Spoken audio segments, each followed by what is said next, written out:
Emily's story is sadly something that's all too common in our culture and our country and the world at large. Emily was groomed by her father beginning at the age of 2 or 3, molested by him, and then eventually endured full-on rape from him for the first time when she was 12 years old. Sadly, when something like this happens to an individual like Emily, it shapes the way they view themselves, the way they view others, and the way they view the world at large.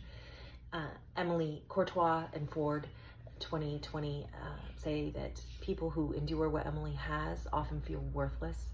They feel undeserving. They feel a sense of guilt and shame. Emily said that she felt like she had to keep everything a secret, even though she didn't like what was happening to her. She was afraid of her life and afraid that he would kill her mother. And this chronic fear led to something, what I learned for the first time, that the term adrenaline burnout. I'd heard it in different areas, more of like constant stress from just like daily stress from adulting in the Western world. But it's interesting to me that it's used here and it makes total sense. And I'm glad to have the verbiage now to put with what I see. Sure, it makes sense that if you are constantly hyper vigilant that you're going to be attacked, that's going to take a have long-term impact on Emily as a person. And then how Emily views others, she's going to have a hard time trusting people. It's going to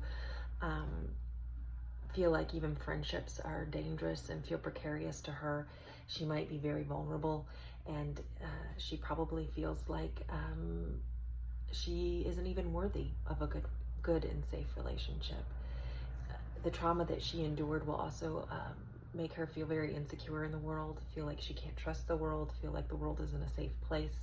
It happened to her in what was supposed to be a safe place, which was her home, and she couldn't escape it. So this can cause major anxiety for survivors in just dealing and interacting with the world. She did state that swimming gave her reprieve from her pain, and so that's displacement a little bit, but it helps give her some hope that there are some activities that can help her escape or disassociate from the pain that she's in, not in a negative way in this context, but there are healthy ways to escape. So I thought that was interesting as well.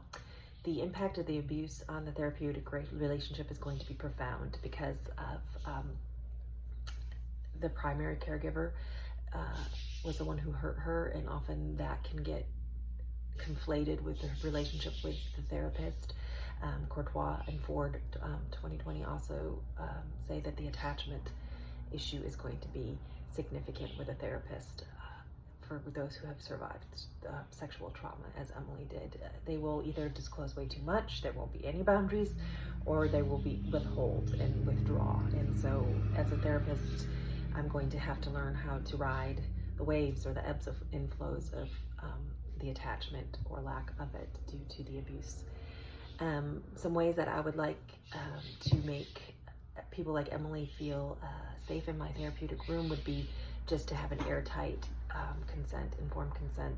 Hasler and Hendry 2017 talk about how important it is for there not to appear to have any hidden agendas with clients like Emily. Everything has to be very expressed and giving the client a sense of control. And keeping with that note, the pace of the sessions are going to have to depend on how the client wants to pace them, and I would want to give the client back their power and their autonomy in the therapeutic setting, and that would help them feel safe. Even something as simple as letting them choose which grounding techniques that we could use would help them feel safe in the therapy room.